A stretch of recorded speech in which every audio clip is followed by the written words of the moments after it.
বিএনপির একটি ৩১ দফা রয়েছে।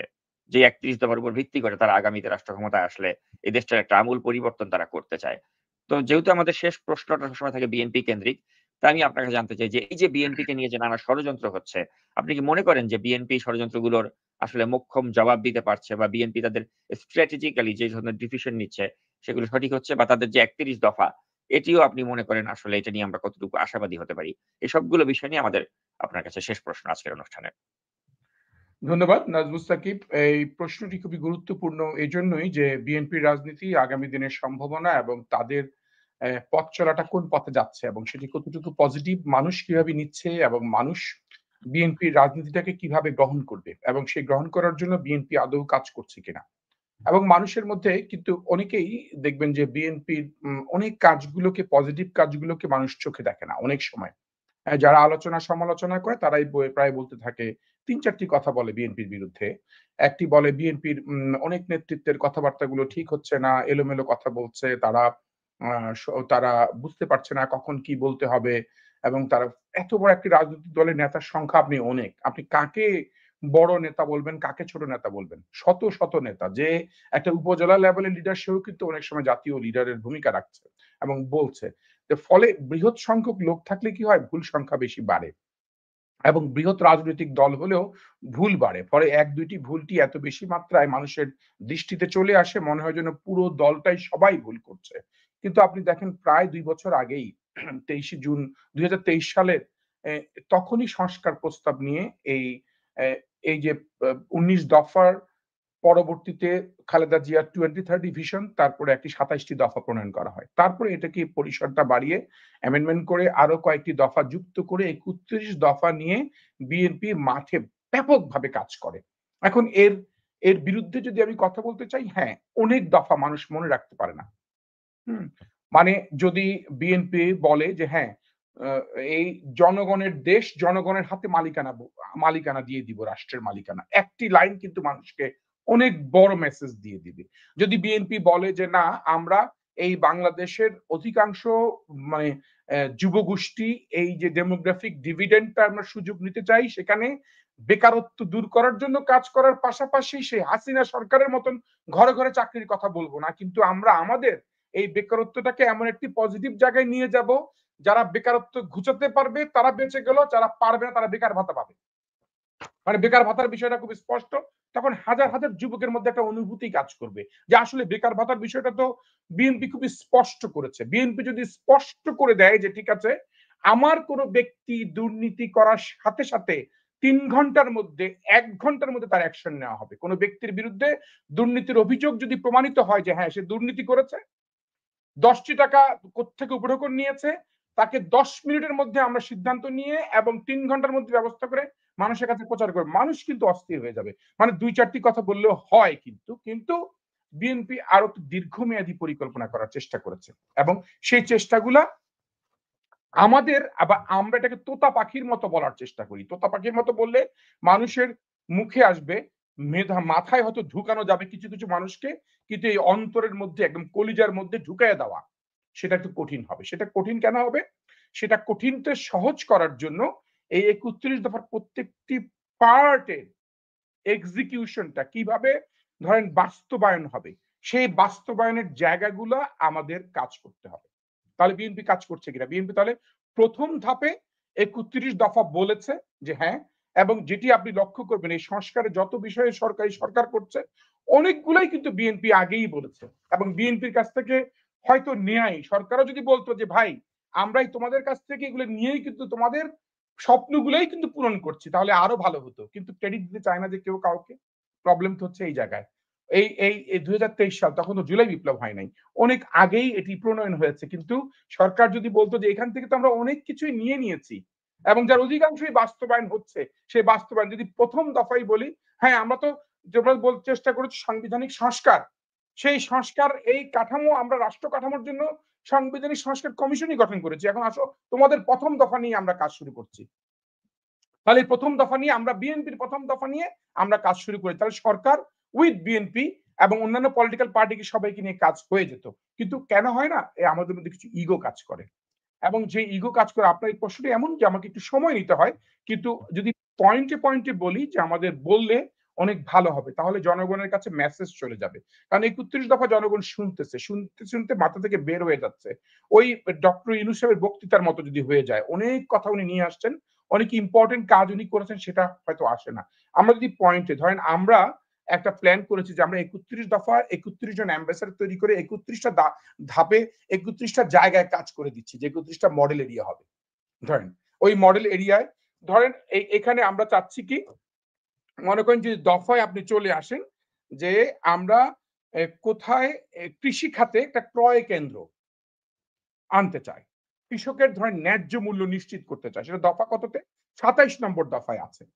তাহলে কৃষি খাতে এই ন্যায্য মূল্য নির্ধারণ করার জন্য তাহলে আমরা একটা কৃষি খাতের জন্য একটি গ্রামকে মডেল হিসেবে নেই বা একটা উপজেলাকে মডেল হিসেবে নেই, এবং সেখানে একটা ক্রয় কেন্দ্রের ব্যাপারে যে এই ক্রয় কেন্দ্র এভাবে হবে এবং সারা বাংলাদেশে এভাবেই ক্রয় কেন্দ্রের কার্যক্রমগুলো চলবে। সেখানে সরকারের সহযোগিতা, এখন সরকারের বিভিন্ন ডিপার্টমেন্টকে আমরা কাজে লাগাতে পারি। সরকারের কৃষি উন্নয়ন যে ডিপার্টমেন্ট রয়েছে সেগুলা কৃষি মন্ত্রণালয়কে আমরা কাজে লাগাতে পারি। কেউ কথা এমন না যে কেউ ভালো কাজ করলে কেউ শুনবে না, এমনটি না। আপনি দেখেন শিক্ষা খাতে একটা চাহিদা ভিত্তিক শিক্ষা কার্যক্রম। আমরা স্কুল অফ লিডারশিপ কি কাজ করেছি? তাহলে শিক্ষা খাতে যদি এই চাহিদা, শিক্ষার যে চাহিদা নিশ্চিত করতে হয়, সেটা আমরা করেছি। আমরা বাংলাদেশে মনে করেছি যে চাহিদা ভিত্তিক শিক্ষার মধ্যে নৈতিক শিক্ষা খুবই দরকার। কারণ যদি একটা ছেলের নৈতিক শিক্ষা না থাকে এবং এট দ্য সেম টাইম যদি একটা ছেলে যদি তার নেতৃত্ব উন্নয়নের কোনো শিক্ষা না পায়, তাহলে সে নেতৃত্ব উন্নয়নের শিক্ষা না পেলে সে যেটা বিপদে পড়বে, সেটা হচ্ছে সে আগামী দিনে নেতৃত্ব নিতে পারবে না। আগামী দিনে সে একজন ভালো মানুষ হিসেবে, একজন মর্যাদাশীল মানুষ হিসেবে, ন্যায়বান মানুষ হিসেবে, এথিক্যাল মানুষ হিসেবে তৈরি করতে পারবে না। তাহলে সেটা যুক্ত করতে হবে। তাহলে আমাদের প্রক্রিয়াটা কি শুধু মুখে মুখে বললাম শেষ? না। মুখে মুখে বলার সাথে সাথে আমরা কি করেছি? আমরা করেছি মাধ্যমিক এবং উচ্চ মাধ্যমিক শিক্ষা বোর্ডের সাথে বসেছি। বসে আমরা মাধ্যমিক উচ্চ মাধ্যমিক শিক্ষা বোর্ডের ডিজির সাথে কথা বলেছি, বৈঠক করেছি, এবং সেখানে ট্রেনিং ডিরেক্টর যিনি রয়েছে, ট্রেনিং প্ল্যানিং যিনি ডিরেক্টর রয়েছে, যে পরিকল্পনার পরিচালক এবং প্রশিক্ষণের পরিচালক, তাদেরকে অন্তর্ভুক্ত করেছি। করে আমরা একটা মডিউল 1, মডিউল 2, মডিউল 3 দিয়ে তাদেরকে বলেছি আমরা পাইলট প্রজেক্ট করতে চাই। যে প্রজেক্টটি আমরা একটি নির্দিষ্ট এরিয়াকে নির্ধারণ করেছি, শেরপুর। এই শেরপুরে এবং নির্দিষ্ট স্কুল নির্ধারণ করেছি, 11টি স্কুল। এই 11টি স্কুলে আপনার শিক্ষা অফিসার আসবে, বসবে, এবং 11টি স্কুলের প্রধান শিক্ষক, তাহলে আমাদের এই মডিউলগুলো নিয়ে কাজ শুরু হবে। এবং কাজ শুরু হয়েছে। আমরা কিন্তু কাজ করছি, আজকে ২ মাস যাচ্ছে। তার মানে দফার মধ্যে শুধু দফার বলার মধ্যে আর থাকি নাই। দফার বলার মধ্যে না থেকে যে অ্যাকশন ওরিয়েন্টেড, এইটার এবং অ্যাকশন ওরিয়েন্টেড একটা থিওরি অফ চেঞ্জ দেখানোর চেষ্টা করেছি। যে হ্যাঁ, একটা জিনিস আমাদের হচ্ছে এই থিওরি, এবং এই থিওরি যদি আমরা প্রণয়ন করি তাহলে দেন এইটা উপকার হবে, এইটা উপকার হলে এটার ইমপ্যাক্ট আসবে, এই ইমপ্যাক্টটার এই আউটকামস দেশব্যাপী, এই আউটকামসটা হবে। তাহলে এটার একটা একটা করে চলে আসতেছে। ধরেন এই সরকার এই সংবিধানের ব্যাপারে যদি ধরেন, আপনি এই দফায় অনেক কিছু চলে আসছে। সংবিধানের সংস্কার ৭০ অনুচ্ছেদের ব্যাপারে কথা হয়েছে, সংশোধন করা হবে, সেটা দফা ৭ এ বলা হয়েছে। আপনি ধরেন মনে করেন এই ২ মেয়াদের বেশি প্রধানমন্ত্রী থাকতে পারবে না। এটা তো এরাই বলেছে, এটা কিন্তু পুরো স্পষ্টভাবে দফায় বলা হয়েছে ৫ নম্বর দফায়। ৪ নম্বর দফায় কি বলা হয়েছে? রাষ্ট্রপতি এবং প্রধানমন্ত্রীর ক্ষমতার ভারসাম্য করা হবে। এই যে বিষয়গুলো, এই বিষয়গুলো নিয়ে কিন্তু আমাদের ধরেন একটা সাংবিধানিক যে কমিটি, এইটার মধ্যেই সেই কার্যক্রমগুলা আমরা খুব স্পষ্টভাবে যে বিষয়গুলা আগে দেখানো যাবে কি যাবে না বা পরে দেখাতে হবে, সেটা ভাগ করে ফেললাম যে কোনটি ক্ষমতায় না গেলেও কাজ শুরু করে দেয়া যাবে এবং কোনটি ক্ষমতায় যাওয়ার পরে আমরা কাজ করব। এখন দফা ৮ এ আছে কি নির্বাচন ব্যবস্থা এবং সেই নির্বাচনী আইনগুলো সংশোধন করা, যেখানে নির্বাচন কমিশনের নিয়োগ বিধিমালা নীতিমালাগুলো কিভাবে হবে সেটি স্পষ্ট করা, যেখানে নির্বাচনী আচরণ বিধি নিয়ে আমরা কি ফ্রেমওয়ার্কে কাজ করতে যাচ্ছি।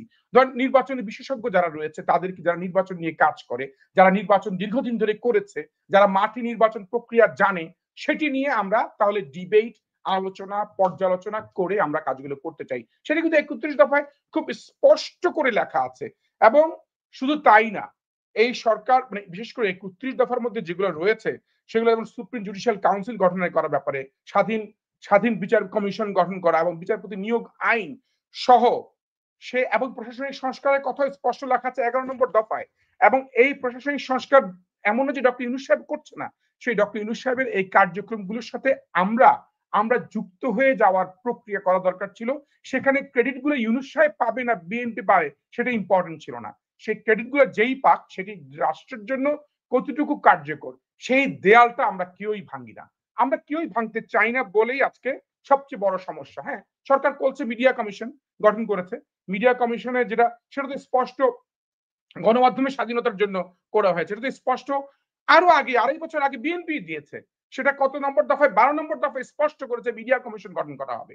করে যারা এই কার্যক্রম করছেন ধরেন আপনাদের যে স্বাধীনতা, আপনাদের কথা বলার ধরন, আপনাদের অবস্থান আজকে কেন ডক্টর ইউনূস সাহেব এই আপনার টেলিভিশন চ্যানেলের এই যে এই ফেসবুক পেজ বন্ধ করে দিবে?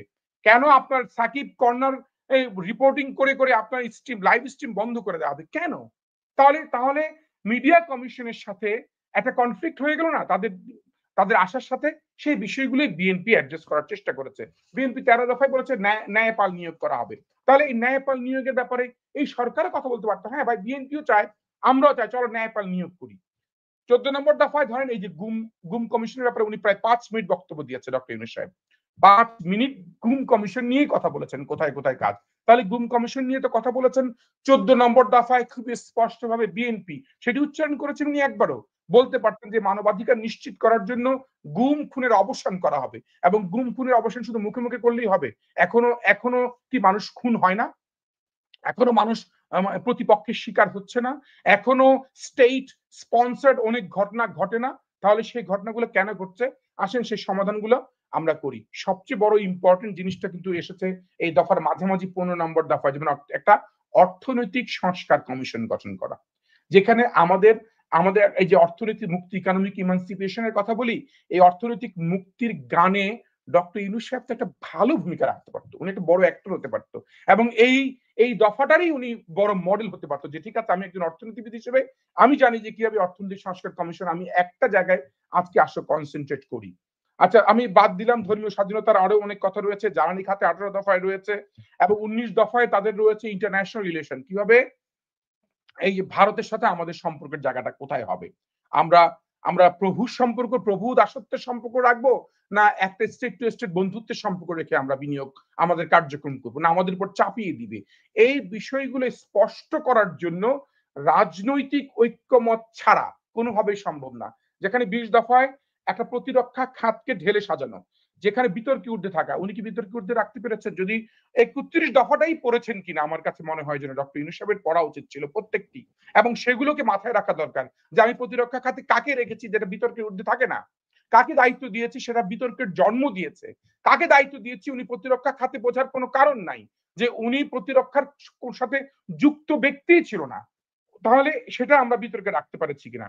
আমার সবচেয়ে ইম্পর্টেন্ট জায়গা হচ্ছে, যেহেতু আমি স্থানীয় সরকার নিয়ে অনেক কাজ করেছি, স্থানীয় সরকার নিয়ে অনেকে স্পষ্ট কথা বলেছে, স্থানীয় সরকারের যে স্বাধীনতা বা ক্ষমতায়ন, তাদের একটা নিজস্ব বলয় তৈরি করা। আপনি এখানে এসে দেখেন, যখন নিউ ইয়র্ক পুলিশ ডিপার্টমেন্ট পাবেন, নিউ ইয়র্ক এনওয়াইপিডি কোথায়? নিউ ইয়র্ক মেয়রের অধীনে, তাই না? তার মানে এই যে ধরেন একটা গভর্নেন্স তৈরি করে ফেলা, এটা হয়তো সময় লাগবে, অনেক ফান্ডিং এর ব্যাপার আছে, কিন্তু সেটার যদি কালচার আমরা বড় সিটি কর্পোরেশন গুলোকে যদি মডেল করতে পারি, আমরা ধরেন ঢাকা সিটি কর্পোরেশন বা চট্টগ্রাম সিটি কর্পোরেশনকে যদি মডেল করতে পারি যে হ্যাঁ, চট্টগ্রাম সিটি কর্পোরেশন তার অধীনে যে এই কার্যক্রমগুলো, তাহলে রাষ্ট্রের কেন্দ্রের অনেক ক্ষমতা, কেন্দ্রের অনেক পাওয়ার খর্ব হবে না, বরঞ্চ ওরা অনেক কিছু কমিয়ে আনতে পারবে, তাদের রেসপন্সিবিলিটি জায়গাটা চাপিয়ে দিতে পারবে। এবং স্থানীয় সরকার চাইলেই আপনি কাকে রাখবেন, কাকে ধরবেন, এবং স্থানীয় সরকারের ক্ষমতায়ন যদি যতদিন পর্যন্ত আমরা নিশ্চিত করতে না পারবো, রাষ্ট্রীয় উন্নয়ন অনেক কঠিন হবে। ডিসেন্ট্রালাইজ করে ফেলতে হবে পাওয়ার, এবং সেটি কিন্তু স্পষ্টভাবে ২১ দফায় বলা আছে। এবং আমার আরেকটি দফা নিয়ে আমি কাজ করেছি, সেটি কি? ২৩ নম্বর দফা। ২৩ নম্বর দফা কিভাবে কাজ করেছি? ধরেন হ্যাঁ, আমি বিএনপির যারা নীতি নির্ধারণ, যারা কথা বলে সবসময়, তারা শুধুমাত্র কথার জন্য কথা বলে ছেড়ে দিলে হবে না। সেটার অ্যাকশনটা কি করছেন সেটার একটা মডেল স্থাপন করতে হবে। যে হ্যাঁ, দেখেন এটার অ্যাকশনটা এটা হচ্ছে। ছোট্ট হোক। জাতীয় যুবনীতি প্রণয়ন হয়েছে ২০০৪ সালে। এটা অনেক রাজনীতিবিদ জানে না। জাতীয় যুবনীতি বেগম খালেদা জিয়া জাতীয় যুবনীতি প্রণয়ন করেছেন। সেই জাতীয় যুবনীতির কমিটিতে আমি ছিলাম।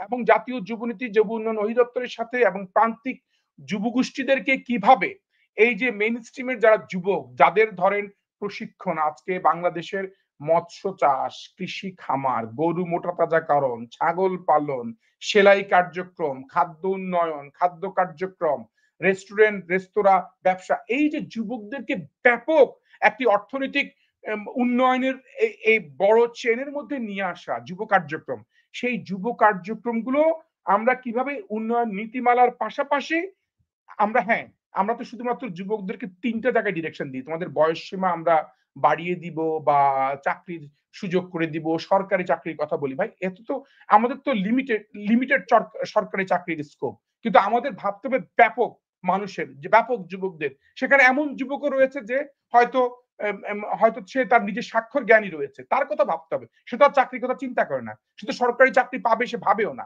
কিন্তু তার তো স্বপ্ন দেখার জায়গা রয়েছে। সেখানে আমরা কিভাবে এই ইয়ুথ এন্টারপ্রেনিউরশিপ ডেভেলপ করতে পারি, সেই যুব খাতটা ২৩ নম্বর যুব খাতটার মডেল করার জন্য বিএনপির সবচেয়ে বড় সুযোগ রয়েছে। বিএনপির সর্ববৃহৎ রাজনৈতিক সংগঠন রয়েছে, শাখা রয়েছে জাতীয়তাবাদী যুবদল। এই যুবদলকে যদি বলে তোমাদের কোনো কাজ সারা বাংলাদেশ ব্যাপী সবকিছু নিয়ে কাজ করার কোনো দরকার নাই। তোমরা শুধু আমার দফা ২৩ নম্বর দফা নিয়ে কাজ করো, যেখানে আমি জাতীয় যুব উন্নয়ন নীতিমালার পাশাপাশি এই যুবকদের উন্নয়ন খাতে কি কি করতে পারি সেটা নিয়ে কাজ করো এবং সেটার স্পষ্ট ব্যাখ্যা দাও এবং বাংলাদেশের ৬০টা জেলায় ৬০টা মডেল তৈরি করে দাও আমাকে। এই মডেল তৈরি করলাম এই গ্রামে। এখন যুবকদেরকে আমরা কি শিখাই? যুবকদেরকে শিখাই রাজনীতিবিদ হওয়া। রাজনীতিবিদ হলে কি হবে? টেন্ডারবাজি করবা, বাজার দখল করবা, চাঁদাবাজি করবা, গার্মেন্টস এর জুট নামাবা, অমুক মৎস্য খামার নিয়ে নিবা। আমরা তো সেটাই শিখতে চাই। আমরা ভাবি এটাই অবধি যুবকদের কাজ। ভাবি আমরা যেহেতু আমার পাওয়ার রয়েছে, আমার হাতে বাহিনী রয়েছে, আমি ১০০ মোটরসাইকেল নিয়ে ঢুকতে পারবো। এলাকায় যিনি এমপি হবে সে আমার বাইরে যেতে পারবে না। অতএব সব টেন্ডার আমাদের। তাহলে যুবকদের এই যে কার্যক্রমের জায়গাটা আমি নির্ধারণ করে ফেলছি অন্য জায়গায়। আমি যদি যুবকদের কার্যক্রম প্রান্তিক যুবগোষ্ঠীর কথা চিন্তা করে করি, আজকে আমাদের আরেকজন আমাদের স্কুল রিলেশনশিপের ডিরেক্টর ওইদিন বলছিল, দেখেন যুব খাতে এসএমই, স্মল অ্যান্ড মিডিয়াম এন্টারপ্রাইজের বাংলাদেশের প্রত্যেকটি ব্যাংকিং চ্যানেলে অনেক সুযোগ রয়েছে। বাংলাদেশে শুধু ব্যাংকিং চ্যানেল না, এত বিনিয়োগ রয়েছে, কিন্তু আমাদের মূলধারার যুবকরা আসতেই পারে না বিভিন্ন কারণে অকারণে। ফলে একটা পলিটিক্যাল ডিসিশন দরকার, যে পলিটিক্যাল ডিসিশন আমাদেরকে দিবে এই ৩১ দফা বাস্তবায়নের জন্য একটি বড় জায়গা এবং বড় পাটাতন দিবে যেখানে আমরা কাজগুলো করতে পারবো। আমি তাহলে ২৩ দফা পর্যন্ত চলে আসছি আপনার কাছে। এখন যদি চলে যাই নারীর ক্ষমতায়নের দিকে, শুধু মুখে মুখে বলবো আমি নারীর ক্ষমতায়ন, বললাম আমি হ্যাঁ ঠিক আছে আমি ১০০ আসন বাড়িয়ে দিলাম, ক্ষমতায়ন হয়ে যাবে। বাংলাদেশে তো ২ জন নারী প্রধান ছিল, প্রধানমন্ত্রীও ছিল, বিরোধী দলের নেত্রীও ছিল। তারপরে কি ক্ষমতায়ন হয়েছে? নারীরা সবচেয়ে বেশি বঞ্চিত হয় নাই এদেশে? নারীরা নির্যাতিত হয় নাই? নারীরা ধর্ষিত হয় নাই? নারীদের কারণে আপনাকে কথা বলতে হয় নাই বসুন্ধরার শাহ আলমের ছেলের বিরুদ্ধে? কথা বলতে হয় নাই? প্রতিবাদ করতে হয় নাই? সবই তো নারীর ক্ষমতায়নেরই একটি পার্ট। এই ক্ষমতায়নের একটি বড় ধরনের একটা স্ট্রাকচার আমাদের তৈরি করতে হবে, যেটি রিয়ালিস্টিক, যেটি শুধুমাত্র লিপ সার্ভিস না। এবং কোথায় কোথায় ক্ষমতায়নের জায়গাটা কোথায়, নারীর ক্ষমতায়নটা কোথায় কোথায় ভেঙে যায়, হুম, তাহলে আমরা সেটা করতে পারি কিনা। হুম, আমরা আমরা সবসময় বলি, কোন রণে জীবন দিল কত পুরুষ, লেখা আছে তা ইতিহাসে। কোন নারী দিল সিথির সিঁদুর, লেখা নাই তার পাশে। এটা কিন্তু বলার জন্য খুবই ভালো। মনে হয় যেন আমরা নারী এবং পুরুষের সমতার কথা অনেক স্পষ্ট বলছি। কিন্তু এট দ্য সেম টাইম আমরা নারী এবং পুরুষের ক্ষমতায়নের ক্ষেত্রে আমরা তৈরি করছি না মানুষকে। আমাদের পুরুষদের দায়িত্ব হচ্ছে, ধরেন আমার ঘরে ৩ টা নারী। আমার মা, আমার স্ত্রী, আমার কন্যা বা আরো একটা আমার বোন। ৪ জন যদি নারী হয়, সেই নারীর ক্ষমতায়নটা কিভাবে হবে? আমাকে স্যাক্রিফাইস করে আমার মায়ের মর্যাদা বৃদ্ধি করার জন্য আমাকে কাজ করতে হবে। তাহলে মায়ের মর্যাদা কোথায় আসে? যাতে আমি হয়তো সব জায়গায় গেলে সম্মান পেলাম, কিন্তু আমার মা পেল না। আমার মা বুড়া মা হিসেবে কোথাও বসে থাকলো, তাকে মর্যাদা পেল না। কিন্তু আমি নারীর ক্ষমতায়নের কথা বাইরে খুব বলে যাচ্ছি। তার ক্ষমতায়নটা কি হবে? তাকে মর্যাদার জায়গায় নিয়ে আসতে হবে। আপনাকে টিউনিং করতে হবে যে হ্যাঁ, আমার মা যাতে মর্যাদার জায়গায় আসতে পারে, আমার স্ত্রী যাতে মর্যাদার জায়গায় আসতে পারে, আমার বোনটা যাতে কোথাও গেলে নিপীড়িত না হয়, নির্যাতিত না হয়, এবং আমার কন্যাটা যাতে বুক টান করে বলতে পারে যে আমি একজন নারী এবং আমি আগামী দিনের নেতৃত্ব দিতে চাই। তার মানে এটা ক্ষমতায়নের জায়গাটা ঘর থেকে আসবে, সেটা স্ট্রাকচার করে দিতে হবে। এবং সেটা করার জন্য বিএনপি শুধুমাত্র নারীর ক্ষমতায়নের কথা বলে ছেড়ে দিলাম ২৪ নম্বর দফায়, তাহলে হবে না। আমরা এই যে ২৫ দফা আমি আগেই বলেছি, শিক্ষিত জনগোষ্ঠী এবং একটা চাহিদা ভিত্তিক শিক্ষা কার্যক্রম। আমরা কি করেছি? একটা মডেল আপনাকে অবশ্যই দিয়েছি ইতিমধ্যে। এবং আমরা কিন্তু আরেকটা কথা বলতে ভুলে গেছি। যুবকদের কথা বলার সময় আমার বলা উচিত ছিল যে আমরা যুব উন্নয়ন অধিদপ্তরের সাথে আমরা কিন্তু এই যুবকদেরকে যেগুলা প্রশিক্ষণ কেন্দ্র রয়েছে, সেখানে সবগুলোতে আমরা আমাদের মোরাল লিডারশিপ প্রোগ্রাম ঢুকাচ্ছি। মোরাল লিডারশিপ প্রোগ্রাম প্রত্যেকটা যুব উন্নয়ন অধিদপ্তরের মাধ্যমে আমাদের প্রত্যেক জায়গায় নৈতিক শিক্ষা, নৈতিক নেতৃত্ব তৈরি হবে। এই নেতৃত্বটা খুব দরকার। এটা আমরা কাজ শুরু করছি। আমরা আপনাকে হয়তো নেক্সট পর্বে বা পরের পর্বে সেটার একটা রিপোর্ট আপনাকে দিতে পারবো। তার মানে এইভাবে আমি আর সবগুলো ব্যাখ্যা করতে চাচ্ছি না। মানে আমার মূল কথাটি আমি আপনাকে বোঝাতে চাচ্ছি আপনার মাধ্যমে দর্শকদেরকে যে ৩১ দফা ভালো, ভালো কথা সবখানেই লেখা থাকে। ভালো, ভালো কথা মানুষ সবাই অ্যা মে শুনে, শুনে মানুষ কলিজার মধ্যে নেয় না, অন্তরের মধ্যে নেয় না। এখন বিএনপির যেটা কাজ হবে সেটা শুধু বলার জন্য না, কলিজার মধ্যে ঢুকানোর জন্য কাজ করতে হবে। সেটা ঢুকবে কিভাবে? মানুষ যাতে বিশ্বাসই করে না এটা বিএনপি আসলেই হবে। মানুষ অনেক সময় বিশ্বাস করে না? দেখেন ডক্টর ইউনূসকে অনেকে গালাগালি করছে না? আমার কিন্তু খারাপ লাগছে। কারণ আমি কিন্তু এটাকে আমি অভ্যস্ত না যে না ডক্টর ইউনূসকে কেন গালাগালি করব? আমি চাই উনাকে গালাগালি না করুক। কিন্তু মানুষ একটা জিনিস ডক্টর ইউনূস নিয়ে বিশ্বাস করে এখনো। কি বিশ্বাস করে? ডক্টর ইউনূসের আন্তর্জাতিক যোগাযোগ অনেক ভালো। ডক্টর ইউনূস আন্তর্জাতিক পরিমণ্ডলকে বাংলাদেশে ব্র্যান্ডিং করতে পারে। এটা কিন্তু মানুষ দেখবেন তার শত্রু বিশ্বাস করে হ্যাঁ, ডক্টর ইউনূস মনে হয় এমনই। এবং এটা যাতে উনি করতে পারে। ঠিক তদ্রূপ বিএনপি যারা বিএনপির শত্রু তারাও যাতে মনে করে ও না বিএনপি যদি ক্ষমতায় আসে তাহলে বাংলাদেশের এই যে সংখ্যাগরিষ্ঠ মানুষ এখন যুবক, হুম? আমরা ৩/৪ বলি আমরা এতগুলো যুবগোষ্ঠী এদের কিন্তু পরিবর্তনের জন্য বিএনপির অনেক দৃষ্টান্ত রয়েছে, অনেক কাজ রয়েছে মাঠে। ওই একটা পয়েন্টই বিএনপিকে অনেক জায়গায় নিয়ে যাবে। বিএনপির ৩১ টা পয়েন্ট দরকারও নাই। হ্যাঁ, তারপরও বিএনপি একটা সামগ্রিক রূপরেখা দিয়েছে। যেহেতু ভিশন 2030 বেগম খালেদা জিয়া ঘোষণা করার পরেই এটা একটা ইস্তিহারের মতনই কাজ করে যাচ্ছে। একটা দল হিসেবে একটা ব্যাপক দিয়েছে। কিন্তু আমাদের কয়েকটা জায়গায় খুব কনসেনট্রেট করে আমাদের প্রচার করতে হবে সেভাবে। যে হ্যাঁ, আমরা আমাকে কিভাবে চিনি? আমার আমাদের ব্র্যান্ডিংটা কি হবে? সেটাকে ফোকাস দেওয়া উচিত।